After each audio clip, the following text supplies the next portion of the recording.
विश्वर अधिकांश देश में दारिद्र्य साधारण कथा, किंतु स्विट्जरलैंड रो कहानी भिन्न।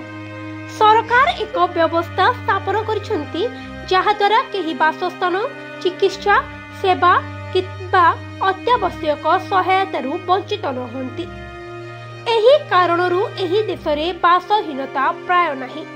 निकटरे एक्स रे एक वीडियो भाइराल होइछि जेउथिरे दाबी करा जाउछि जे स्विट्जरलैंड व्यवस्थित भाव में दारिद्र्य रोकिबार नीति ग्रहण करिछि। वीडियो रे दाबी करा जाइछि जे जदि केही चाकरी किंबा घर हराइबे तेबे सरकार तुरंत तांकु बासस्थान जोगाई देबेंते।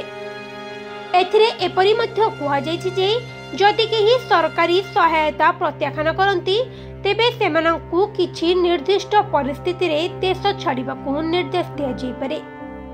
भिडियोटी बुझाई देछि जे स्विट्जरलैंड रो प्राय प्रत्येक शहर रे एक सहायक पांठी अछि जहा अभावी लोकंकु सहायता करे। एही पांठी रे घर, चिकित्सा, नूतन चाकरी पाई तालीम एवं कष्टकर समय रे मौलिक आवश्यकता भली खर्च अंतर्भुक्त। एहार अर्थ हेउछि केही हठात व्यवस्थारू बाहर को जाए नहीं।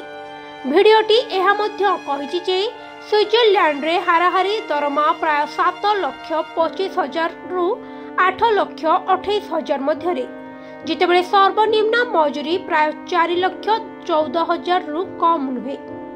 बेकारी भत्ता मध्य जनकर पूर्व दरमार 80% पर्यंत पहुंची पारे।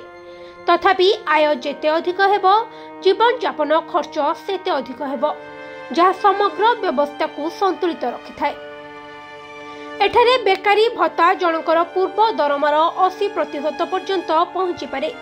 तथापि जीवन यापन खर्च मध्य समान अनुपात रे अधिक।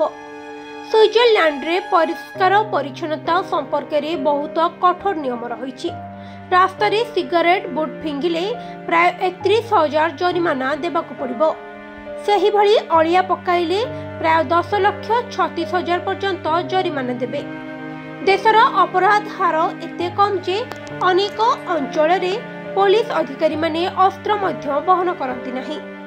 भाइराल वीडियो उपरे प्रतिक्रिया देई जने व्यक्ति कहिसेंती जे गत 10 वर्ष धरी स्विट्जरलैंड रे रहुछंती। मोट 5 जनरू कम सेठरी बासहीन को से देखिछंती।